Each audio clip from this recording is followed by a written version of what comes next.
Suku Dayak adalah salah satu suku utama di Kalimantan.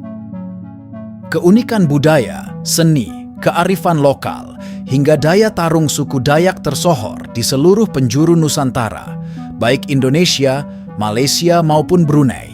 Namun, tidak banyak yang tahu bahkan di kalangan orang Dayak sendiri kalau suku Dayak memiliki saudara dekat yang tinggal jauh di India, yakni suku Naga. Banyak sekali kemiripan antara suku Naga di India dengan suku Dayak di Indonesia. Dari segi fisik, pakaian dan tenunan, kuping panjang, tato, senjata, rumah, tradisi pemakaman, hingga kebiasaan memenggal kepala lawan dalam pertempuran, semuanya mirip. Sebagai ilustrasi, tradisi memenggal kepala musuh merupakan salah satu kultur yang spesifik, namun identik sama-sama dilakukan oleh suku Naga dan Dayak. Kedua suku sama-sama mengkoleksi tengkorak kepala lawan yang dikalahkan sebagai simbol keberanian laki-laki dewasa. Membawa pulang kepala lawan untuk ditunjukkan ke kampung adalah simbol tertinggi kemenangan perang suku Dayak dan Naga. Seiring dengan pergaulan dengan peradaban modern dan masuknya agama Kristen, suku Naga tidak lagi melakukan penggal kepala ketika berperang. Namun demikian, masih dapat dijumpai rumah-rumah tetua suku Naga yang memajang tengkorak manusia. Gambaran kemiripan selanjutnya adalah dihormatinya burung enggang rangkong oleh kedua suku sebagai simbol kehormatan tinggi yang melindungi, kuat dan berani, serta setia dan bertanggung jawab. Sifat-sifat ini dijunjung tinggi baik oleh suku Dayak maupun Naga, sehingga kepala burung enggang biasanya digunakan oleh orang-orang yang dihormati suku Dayak dan suku Naga, seperti kepala suku, tokoh masyarakat, sampai kepala negara daerah yang berkunjung. Ornamen burung rangkong juga lazim ditempatkan di sudut-sudut tinggi wilayah kampung dan kota suku Dayak dan Naga. Tradisi identik lainnya adalah penggunaan anting yang membuat kuping para wanita Naga dan Dayak menjadi panjang. Penggunaan anting seperti ini dahulu adalah sebagai simbol kecantikan dan keagungan wanita dari kedua kelompok masyarakat tersebut. Kini tradisi ini sudah mulai hilang dan tidak populer di kalangan pemudi baik suku Naga, India maupun suku Dayak, Indonesia. Siapa suku Naga? Kok bisa mirip dengan suku Dayak? Kan berjauhan tinggalnya. Suku Naga adalah salah satu etnis dari 2000-an etnis di India. Mereka tinggal di negara bagian Nagaland di timur Laut India. Saat ini populasi suku Naga berjumlah kurang lebih 2 juta jiwa dengan mayoritas 98% memeluk agama Kristen, agak mirip dengan orang Dayak yang kini banyak beragama Nasrani.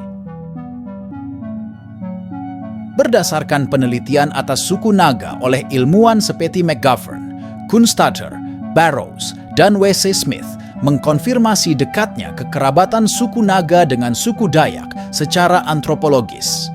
Disebutkan bahwa orang-orang Naga dan Dayak berasal dari kelompok etnis yang sama dari wilayah selatan Cina, lalu bermigrasi ke wilayah lembah Irrawaddy, Myanmar, dan lalu berbagai sub-kelompok Naga ini berpencar, ada yang ke wilayah Naga Hills di India dan Kepulauan Nusantara, Indonesia, Malaysia, Brunei, Filipina, hingga Taiwan, dengan masih mempertahankan tradisi yang ada.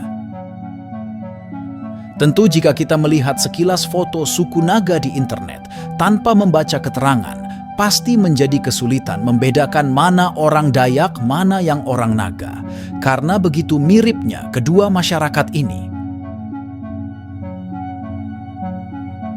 Tambahan modal diplomasi Indonesia-India, kemiripan antara suku Naga dan Dayak ini dapat dioptimalkan lebih lanjut sebagai modal tambahan upaya memperkuat hubungan antara Indonesia dengan India, khususnya di bidang sosial budaya. Selama ini hubungan budaya Indonesia-India melulu mengandalkan Indic Civilization peradaban Indus India, seperti roman Mahabharata dan Ramayana. Sebagai awalan dan usul, KBRI New Delhi dapat menjalin kontak dengan pemerintah negara bagian Nagaland berkenaan dengan Hornbill Festival, Rangkong Enggang, yang diselenggarakan tiap Desember. Pada festival ini berbagai atraksi budaya suku Naga ditampilkan. Banyak turis asing mulai tertarik berkunjung ke Nagaland untuk melihat festival ini. Kiranya dapat diperkenalkan kepada pemerintah Nagaland mengenai kerabat mereka suku Dayak untuk selanjutnya menjajaki kemungkinan rombongan pelaku seni Dayak diundang hadir ke Hornbill Festival. Sebaliknya, para pelaku seni budaya suku Naga dapat diundang untuk tampil di Pekan Gawai Dayak di Pontianak misalnya. Lebih jauh lagi, penelitian bersama mengenai suku Naga dan Dayak juga dapat dijajaki. Bukan tidak mungkin berbagai kerjasama dapat digali lebih dalam lewat perkenalan ini.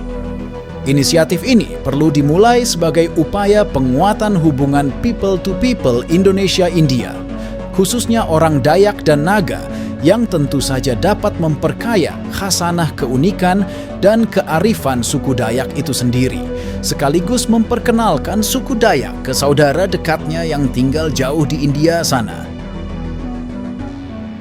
Nah, bagaimana menurut kalian dengan suku Dayak dan suku Naga? Banyak kemiripannya, bukan?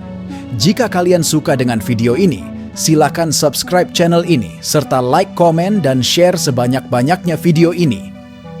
Sampai jumpa.